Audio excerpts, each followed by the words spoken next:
રૂપિયા 2 રૂપિયા છૂટાવો આપજો। હું મિત્રો વિડીયો શેર કરો, દુકાન વાળા ભાઈ 10 20 રૂપિયા 5 રૂપિયા આપો ને। આ જનતા માટે ભીખ માંગવી પડે છે। આ સાવરકુંડલાની જનતા માટે 10 20 રૂપિયાની જરૂર છે, આમાં પૈસાની જરૂર નથી। મિત્રો શેર કરો વિડીયો, ખૂબ આભાર। લોકો રૂપિયા 2 રૂપિયા નાખે છે અને નગરપાલિકાના આપણા દેવા ફાળો જવાનું છે પાછું। આ નગરપાલિકામાં પૈસા ખૂબ આભાર ભાઈ તમારો, ખૂબ। નમસ્કાર, આપ જોઈ રહ્યા છો 9K અમૃત ગુજરાત। સાવરકુંડલા નગરપાલિકાના પૂર્વ સદસ્યના પતિ જગદીશ ઠાકોરે કંઈક રોડ રસ્તાના ખાડા પૂરવા અલગ રીતે વિરોધ નોંધાવ્યો। અમરેલી જિલ્લાના સાવરકુંડલા તાલુકામાં ખરાબ રસ્તાના કારણે લોકો હેરાન થતા હોય ત્યારે સાવરકુંડલાના નગરપાલિકાના પૂર્વ સદસ્યના પતિ જગદીશભાઈ ઠાકોર દ્વારા સાવરકુંડલા શહેરમાં ભીખ માગીને નગરપાલિકાના રોડમાં પડેલા ભૂવા તેમજ ખાડાને પૂરવાનો નવતર પ્રયોગ કર્યો।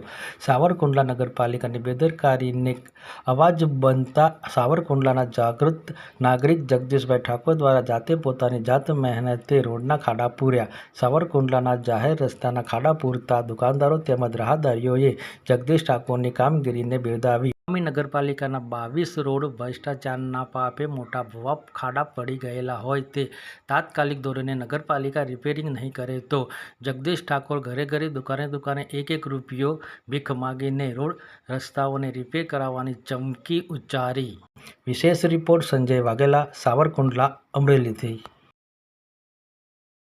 લોકોના પ્રશ્નો માટે સાહેબ મૂળ મુદ્દાની વાત એવી છે કે હું નગરપાલિકાના પ્રમુખ, મેં 15 દિવસ પહેલાં મેં જાણ કરી ટેલિફોનિક, મારે એક કોલ રેકોર્ડિંગ છે, તો એને કીધું કે 8 દિવસમાં ભાઈ બુરાઈ જાય, આપણે ભારતીય જનતા પાર્ટીનું શાસન છે, આપણે કામ તો કરવું જોઈએ, પણ આવા તો અનેક કામો આવા કર્યા નથી। એટલે સ્વયંભૂ લોકોએ મને કીધું કે ભાઈ અમે તમને દાન આપીએ રૂપિયો તમે ખાડા પૂરો, એટલે આમાં આવી ગયા રોજના કેટલા માણસો પડી જાય છે અને ભારતીય જનતા પાર્ટીને આવી રીતે બદનામ કરવાનું કારણ શું છે?